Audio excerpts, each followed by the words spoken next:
هل تساءلت قبل اليوم من أين تنحدر قبيلة حمر في السودان؟ ومن أين جاءت هذه القبيلة؟ قبيلة حمر هي قبيلة عربية تنحدر من أصول شريفية من شبه الجزيرة العربية، وجاء نص نسبها كالآتي: السيد صديق بن بليلة ابن حمد الله ابن عبد السلام ابن تبار ابن بلال ابن عبد الله ابن شاهين ابن غشيم ابن عسكر ابن الأحمر ابن درك ابن حسن المعارك ابن رافع ابن الشريف عامر ابن الحسين ابن إسماعيل ابن عبد الله ابن إبراهيم ابن علي الرضا ابن الإمام موسى الكاظم ابن الإمام جعفر الصادق ابن الإمام محمد الباقر ابن الإمام علي زين العابدين ابن الحسين ابن علي بن أبي طالب كرم الله وجهه، من السيدة الطاهرة الزكية فاطمة الزهراء بنت سيدنا رسول الله صلى الله عليه وسلم. هكذا هو نسبهم، وهم أشراف الرفاعيين ينحدرون من قبيلة رفاعة، وهم أهل بيت المصطفى صلى الله عليه وسلم في السودان.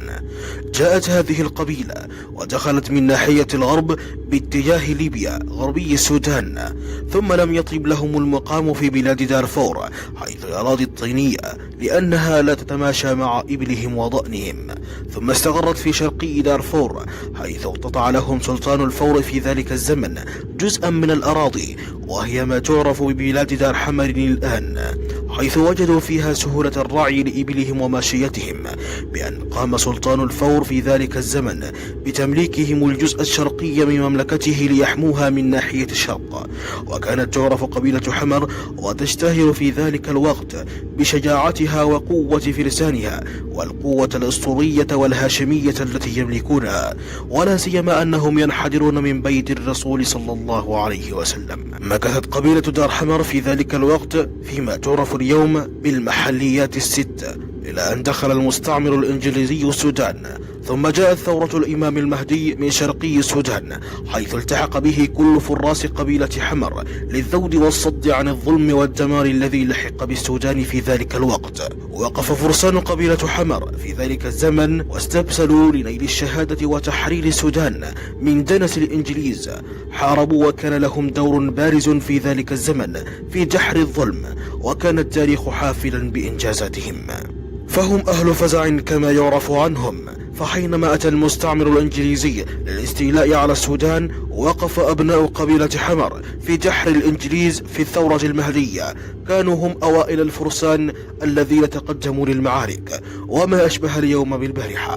والآن يمر السودان بظرف سيء، فحينما طغى الدعم السريع بقيادته المشؤومة بقيادة محمد حمدان دقلو حميتي، وأذاق الشعب السوداني كل أنواع المحن العصيبة، فهجر السكان من منازلهم وشردهم، واغتصبوا النساء وسلبوا أموالهم، وقتلوا الأطفال وأسروا الرجال. فما كان من أبناء قبيلة حمر إلا أن يقفوا وقفة رجل، فتلك شهامتهم وعروبتهم بأن يقفوا وقفة رجل واحد للصد والذوج عن أعراض المسلمين.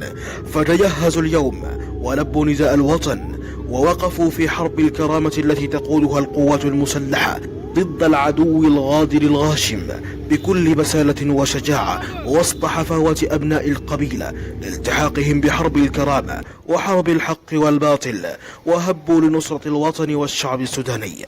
وكانت تلك جموع نسائهم وأطفالهم تهتف تأييدا للقوات المسلحة السودانية: جيش واحد، شعب واحد.